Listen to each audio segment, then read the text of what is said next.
Hello, glad to see you on the channel. Subscribe, leave a like, and don't forget to write a comment. Enjoy watching.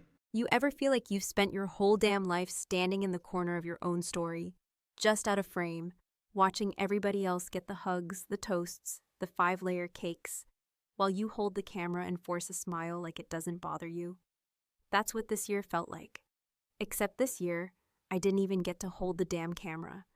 My birthday came and went without a single call, no card in the mailbox, not even a lazy HBD in the family group chat. Nothing. And I mean nothing.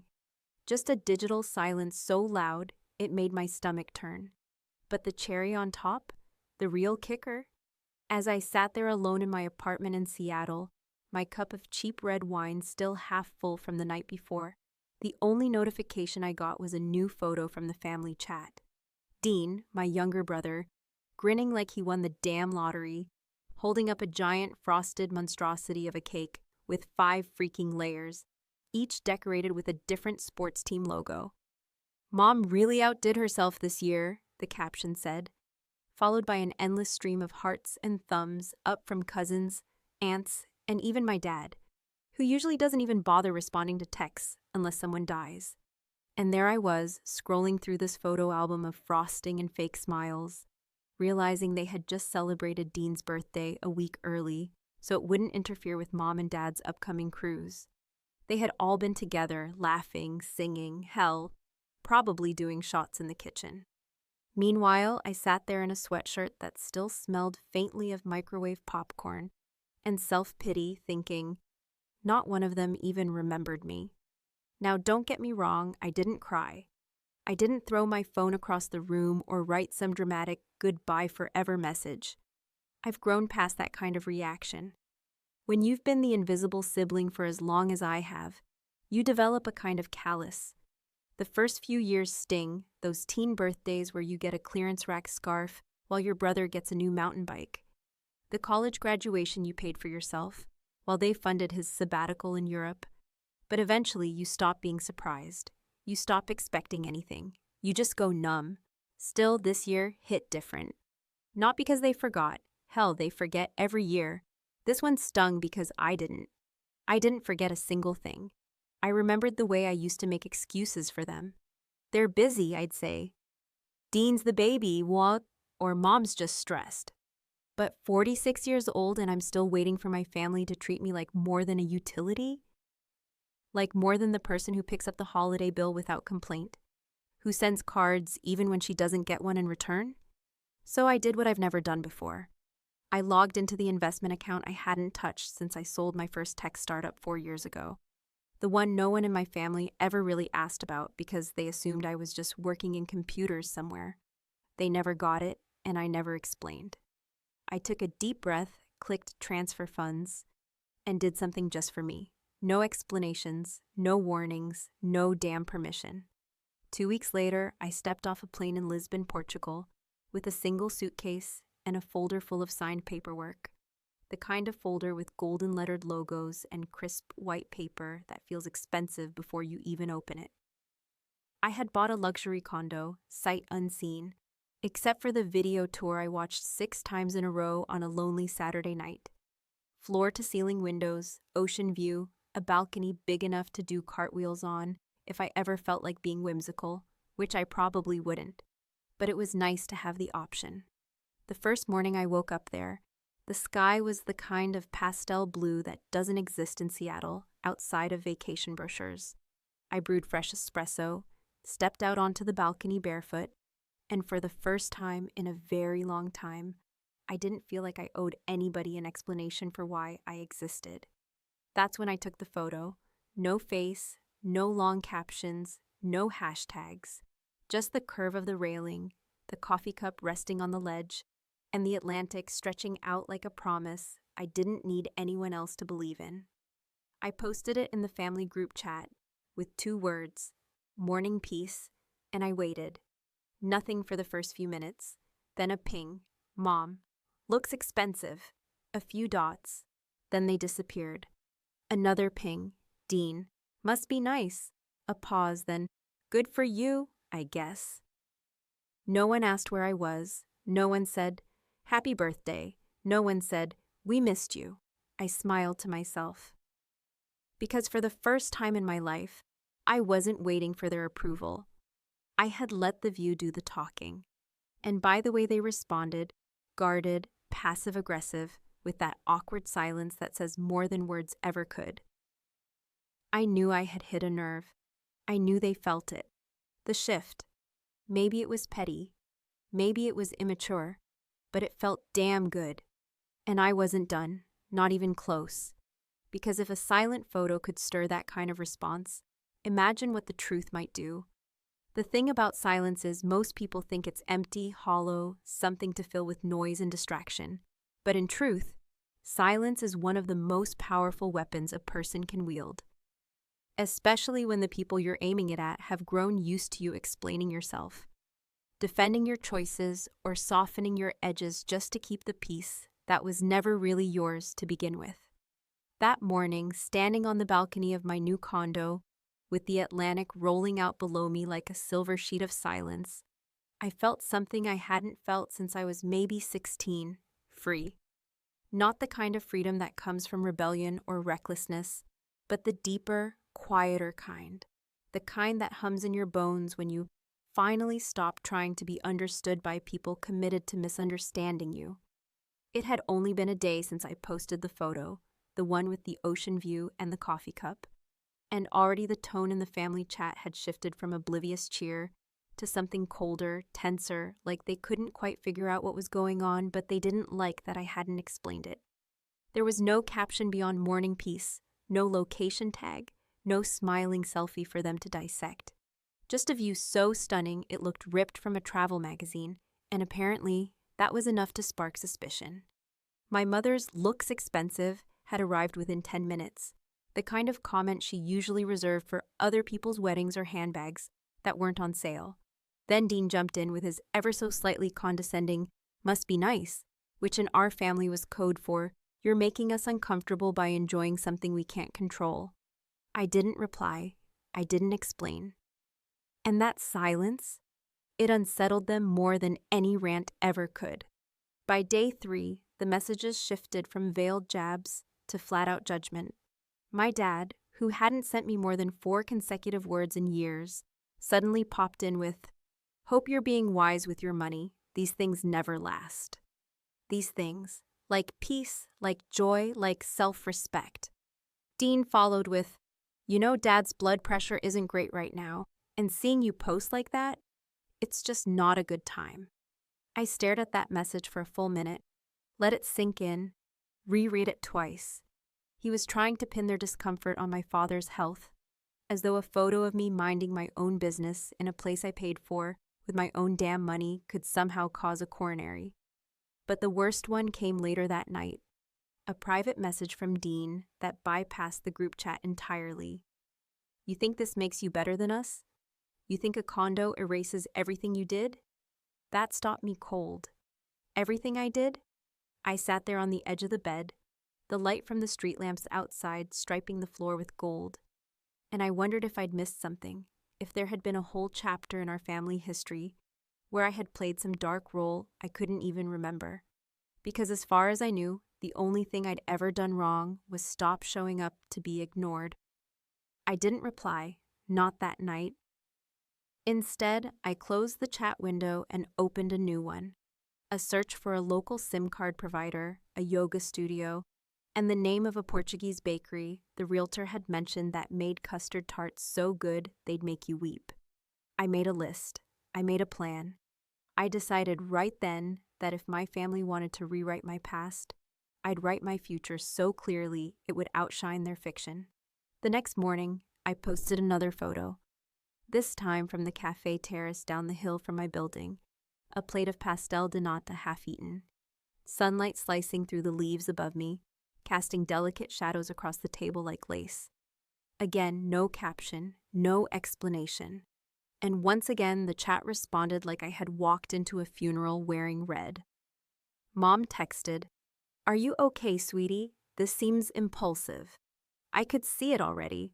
Her hands wringing the dish towel, pacing the kitchen, asking Dad in a whisper whether she should call me, whether I was having some kind of breakdown. Because in her mind, independence only came in two flavors: rebellion or desperation. Never something simple like self-respect. I didn't reply to her either. That evening, I poured myself a glass of wine and scrolled through the group chat from the top. All the birthdays, all the parties, all the photos where I wasn't included. Dean's wedding, where I was seated at the kids' table. The family barbecue where no one mentioned my promotion, even though I had flown in just for the weekend. The endless inside jokes I was never part of. It wasn't bitterness, it was clarity. It was the realization that my silence wasn't the absence of love. It was the withdrawal of energy from a place that had proven time and again it would never return it. Then, as if the universe wanted to pour just a bit more salt on the wound, I got a message from a cousin I hadn't spoken to in years, someone who used to braid my hair when I was 10, and tell me I was smarter than the whole family combined. She wrote, "Just saw your photos, Portugal, wow. Looks like you're finally living the life they never let you have." And that single message, that quiet validation from someone who had watched it all from the sidelines, hit harder than I expected. I realized then this wasn't about revenge. Not really. It wasn't about showing off or proving anything. It was about letting the life I had built, quietly, patiently, brick by brick, speak in the spaces they had left empty. They had made it clear that I was an afterthought. I had simply decided to stop showing up for the role. Still, Dean's message haunted me. That line, "You think this erases everything you did?" clung to me like a burr, annoying and persistent. And the more I tried to ignore it, the more it stuck. What did he think I did? And more importantly, what the hell was he hiding behind that question? I knew then, deep in my gut, that the silence was only the beginning. The real noise, the kind that shatters illusions, was still coming. It's strange, isn't it? How a single sentence, 12 words tossed like a lit match into the dry underbrush of your memory, can unravel decades of self-control, restraint, and carefully constructed emotional distance, pulling you backward through time, through every half-swallowed insult, every overlooked milestone, every moment you stood silent while your brother basked in a spotlight you had to pretend you never wanted. You think this erases everything you did? That's what Dean had written, and although I hadn't replied, hadn't even acknowledged receiving the message, those words nested themselves into my thoughts like splinters beneath skin, subtle and maddening, impossible to ignore for long. For days after that message, I walked the cobblestone streets of Lisbon in a kind of daze, soaking in the late spring warmth, letting the sea breeze tangle in my hair, pretending the sourness I felt in my stomach was just rich espresso, and not the creeping sense that something was off, that perhaps there were pieces of the past I had misremembered, or worse, had been deliberately kept from me. It's one thing to feel ignored by your family. It's another to suspect they've been telling a different version of your life to themselves, a version where you were the villain, not the forgotten. I didn't want to give Dean the satisfaction of responding directly, but I couldn't shake the need to know what he meant. So I did something I hadn't done in over a decade. I called Aunt Barb. Now, in our family, Aunt Barb was the black sheep. Not the wild one, not the addict or the criminal, just the one who said things plainly, without sugarcoating, and who years ago had told my mother to stop expecting the world to bend around her delicate little ego. That alone had earned Barb a permanent seat at the outermost edge of every holiday table, if she was invited at all. When she answered, her voice was exactly as I remembered. Low, dry, sharp around the edges, but warm if you knew where to listen. "Lena," she said, after a moment of silence thick enough to slice, "I was wondering how long it would take you to call." I laughed, because what else could I do? "You knew I'd call?" "Of course I did," she said. "You've been circling this moment for years." We met at a quiet cafe a few blocks from my building, the kind of place that served tiny sandwiches on crustless bread and poured wine without asking what time it was. Barb looked older, but not smaller, not diminished. If anything, she seemed more solid than I remembered, like life had hardened her into something unbreakable. We sat across from each other, and I asked the question without ceremony, without any build-up. Did I do something? Something to deserve the way they talk about me? Barb didn't flinch. She just took a sip of her wine and said, "No, but they needed you to have done something because the alternative was admitting they failed you." She went on to explain, without drama, without bitterness, how after I left home at 22, after finally giving up on being seen or celebrated or even acknowledged, my parents had started spinning a story to extended family, one where I had cut ties, where I'd turned my back on them. According to their version, I had chosen to abandon the family out of selfishness, ambition, some vaguely defined resentment that painted me as cold and unreachable. Dean, of course, played his role perfectly. The loyal son who stayed close, who helped with chores, who brought his kids over every weekend for Sunday dinner, becoming the very embodiment of filial devotion, all while reinforcing the narrative that I was the lost cause, the one who left, and I hadn't even known. "You didn't do anything, Lena," Barb said, placing her hand over mine in a gesture so rare and grounding it nearly broke me. "You just stopped showing up to be ignored, and they needed that to be a betrayal." I sat with that for a long time, the simplicity of it, the way it explained so much, the way it made me feel both vindicated and gut-punched all at once. And then Barb, true to form, added one more thing. "Your brother's not the golden boy they pretend he is. He's just the one who stayed. But staying doesn't mean he was good to them. It just means he knew how to play them." That night, I didn't sleep.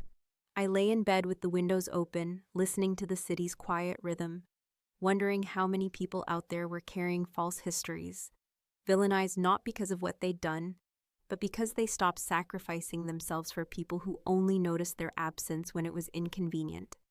I thought about every time I'd questioned myself, every time I'd felt guilty for prioritizing my own peace, every time I swallowed the urge to defend myself because I didn't want to be accused of starting drama. And I realized Dean's message wasn't guilt. It was fear that I'd finally found a life that didn't include needing their approval. Still, I needed to hear it from the source. The next morning, I called my mother. It wasn't a dramatic conversation. She answered on the third ring, her voice brittle and vaguely put upon, like she'd been waiting for an apology that would never come. I didn't give her one. "I spoke to Aunt Barb," I said. "She told me what you've been saying about me." There was a long pause, and then my mother replied, in that maddeningly even tone she always used when she was trying to sound reasonable. "Well, honey, you did leave us. You made your choice." And I laughed. Not out of joy, not even out of anger. I laughed because in that moment, it all became so clear. The way they had rewritten the narrative to soothe their egos, to justify their behavior, to erase the parts of me that didn't fit their version of family loyalty.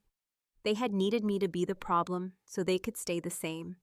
I said, "And now I'm making another one." Then I hung up. No dramatic monologue, no tears, just a clean break. Because if there's one thing I'd learned from all those years of being invisible, it's this. Sometimes silence isn't the absence of communication. Sometimes it's the final word. There's a specific kind of liberation that doesn't arrive in a grand cinematic moment with soaring music or applause. Rather, it slips in quietly, almost unnoticed, like the sound of a lock clicking open in a house you didn't even know you were trapped inside. And by the time you realize it, you're already stepping through the door into a life that feels like it was waiting for you all along. That was the feeling I had after I ended that call with my mother. Not anger, not triumph, not even grief. Just an overwhelming sense that I had finally dropped the weight I had been carrying for most of my life. A weight that wasn't mine to begin with, but had been handed to me piece by piece, under the guise of being a good daughter, a reasonable sister, a peacekeeper, until I could barely stand under the pressure of it. In the days that followed, I found myself walking differently, moving through the streets of Lisbon with a strange sense of permission, as though the very act of cutting that last emotional tether had reoriented my spine, straightened my shoulders, and uncoiled the tension I didn't even know had hardened into the fabric of my posture. I stopped checking the family group chat. I didn't block them, not yet, but I muted the notifications, let their digital chatter fall into a silence I no longer felt compelled to fill. Instead, I turned my attention inward, to the parts of myself I had neglected for years. The part that had always wanted to learn Portuguese. The part that had dreamed of painting, but never dared to buy a single brush. The part that had once believed solitude was not punishment, but possibility. And still, underneath all that, there was something else brewing. Not resentment, not exactly, but something sharper and more deliberate. A sense that it wasn't enough to walk away. I needed to write new rules. Because walking away from a toxic pattern means nothing if you leave the door open for it to come crawling back in, wearing a different face. So I started making changes. Not just symbolic ones, but practical, irreversible steps that closed the chapter with clarity. I rewrote my will, every cent of my savings, my investments, my condo, everything I had built for myself, was to go to a charity that supported young women who had aged out of foster care, girls who had been discarded and overlooked the same way I had been, except with far less protection and privilege. I removed my parents and Dean from my emergency contact list, updated my healthcare proxy to a local friend I'd made here, a woman named Sophia who, in the span of 3 months, had shown me more unconditional support than my family had in 46 years. Then I blocked Dean, not because I was angry, but because I was done. And there's a profound difference between those two emotions. Anger still ties you to the person who hurt you, but done is clean, done is final, done is the click of a door that no longer swings open. That week, I did something I'd never done before. I celebrated my birthday. Not belatedly, not bitterly, but intentionally. I hosted a dinner at my condo, invited the handful of people I'd met who made me feel seen. Sophia, the cafe owner downstairs, the retired artist who lived in the apartment above mine, and always wore blue linen like it was armor against the world's bullshit. We ate grilled fish and drank wine and danced to music I hadn't listened to since I was 20. And not once did I think about who hadn't called, who hadn't texted, who hadn't remembered. Because I finally understood that some absences are gifts in disguise. But the peace didn't last, not entirely. A few days later, I received a message from an unexpected source, Dean's ex-wife, Marcy. We hadn't spoken in over a decade, not since their wedding where I'd sat near the kitchen while the rest of the family toasted their perfect union. She messaged me late at night, and I stared at her name for a long time before opening the chat, unsure what kind of ghost I was about to awaken. Her message was short, but it detonated something deep inside me. I saw what he wrote about you. I think you should know. He's been poisoning them against you for years. Attached were screenshots, years of them. Emails to my parents, private messages to cousins, even Facebook comments I'd never seen. Dean painting me as unstable, cold, manipulative, claiming I had abandoned the family out of greed, that I was selfish, vindictive, prone to mood swings. He'd even told them I'd once threatened to cut them off financially if they didn't respect me. A complete fabrication, but one that explained so much. Suddenly, all the pieces snapped into place. The distance, the suspicion, the cold shoulders I hadn't understood. Dean hadn't just been the golden boy by accident. He had curated it, cultivated it like a brand. And I had unknowingly played the villain in a story he'd been scripting behind the scenes for years. And my parents? They hadn't just been passive. They had chosen to believe him, to feed off his narrative because it was easier than facing the truth. That they had neglected their daughter, that they had failed to love me in the ways that mattered. I didn't cry, I didn't rage, I didn't even respond to Marcy right away. I went to the photo albums on my phone, scrolled back through the years, and found the old family picture I'd kept more out of habit than sentiment. A Thanksgiving dinner, everyone around the table, Dean front and center as always. My smile as tight as a drawn bowstring. I cropped him out, I adjusted the brightness, softened the edges, and posted it on social media with a caption that read, "Just the people who really showed up for me." And then I turned off my phone, poured myself a glass of wine, and sat on my balcony, watching the lights of the city flicker against the sea, feeling, for the first time in my life, like I had finally taken back a piece of my own story. Because revenge doesn't always come in loud declarations or public confrontations. Sometimes it comes in silence, in peace, in clarity. Sometimes it comes in simply choosing yourself. There's a peculiar kind of power in not answering a call, in letting the phone ring out into the void without flinching, without checking who's calling or wondering if you'll regret it later. And that's exactly what I felt the moment my phone lit up with my father's name for the first time. In what had to be 6 years, an eerie stillness, not panic, not guilt, just an unwavering clarity that whatever he had to say, it would serve his story, not mine. And I was done playing parts in a narrative where I'd always been written as the antagonist in a drama I hadn't even agreed to star in. The call came in late, sometime after midnight, and even though I didn't answer, I watched the screen until it dimmed, then sat in the dark with a glass of water going warm in my hand, listening to the quiet hum of the ocean outside, wondering what it was he finally needed to say now that the silence I had crafted was louder than any argument we'd ever had. In the morning, I woke to a voicemail, not his voice, but a message sent through his old email account, a format so outdated and clunky it felt almost ceremonial, like he'd dusted off something forgotten just to communicate. The message was short, but it dripped with all the manipulative self-pity I remembered from my teenage years. A man who spoke more with his wounded pride than with any genuine emotion. "You've hurt this family more than you know," it read. "We gave you everything. We don't understand what we did to deserve this." And I just stared at it, not even angry anymore, just stunned by the arrogance of it all, that after a lifetime of silence, they believed their generosity was the narrative, as if letting me exist under their roof was some grand act of charity, as if never seeing me, never hearing me, never believing in me unless I was convenient or useful or invisible, could be erased by claiming they had given me everything. So I did something I never thought I'd do. I recorded a voice message, not a text, not an email, not another carefully worded reply that would be picked apart or twisted, just my voice, steady and unshaken, delivered into the family group chat, a space they had filled with cake and celebration for everyone but me. I didn't disappear. "You just stopped looking," I said. "You didn't give me everything. You gave me silence. You gave me expectations.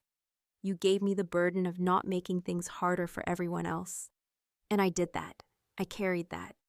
I swallowed every slight, every forgotten birthday, every time you told me I was too sensitive or overreacting when really I was the only one paying attention. I paused, let the words breathe, then continued. "You don't get to rewrite this. I didn't abandon you. I just finally realized I was standing in a room where nobody noticed I was bleeding. And now I'm giving you back your silence. I'm returning your expectations to sender. I'm done performing gratefulness for a family that only loves in public and punishes in private. I sent it. No second take, no edits, just the truth. The fallout came slowly, a few red receipts, then nothing for days, and I thought maybe that would be the end. The final thread snipped. But the universe, in its twisted sense of timing, wasn't done. A week later, I got a call from Marcy again. I answered this time. "There's something you need to know," she said, and her voice was different now, sharper, more urgent. "Dean's been arrested." The words felt like fiction, like someone else's story bleeding into mine. I blinked, sat down, asked, "What the hell for?" "Fraud," she said. "Bank stuff, fake accounts, something about a client fund. He's been under investigation for a while. They're saying it's federal." I sat there not even shocked, just strangely still, because even though it felt surreal, it also made too much sense.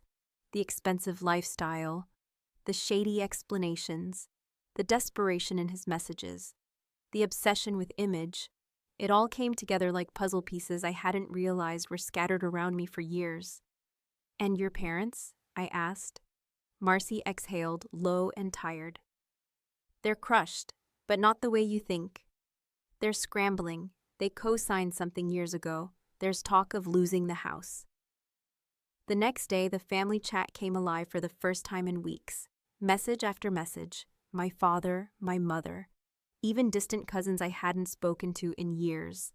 Not to apologize, not to ask how I was, but to explain, to justify, to share the full story, as if now I'd be ready to listen. As if now that they were the ones on the outside looking in, I'd open the door just enough to let them feel safe again. I didn't respond. I didn't have to. The view from my balcony that night was calm, the city glittering across the water like it hadn't noticed the implosion of a legacy. And as I stood there, barefoot, glass in hand, the wind tugging at the hem of my sweater, I understood something I never had before.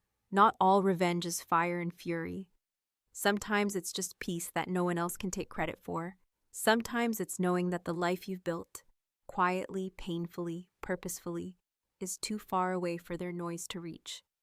And maybe they would tell themselves another story, another version of me to explain their new reality. Maybe they'd say I turned my back when they needed me most. Maybe they'd say I used my success to hurt them.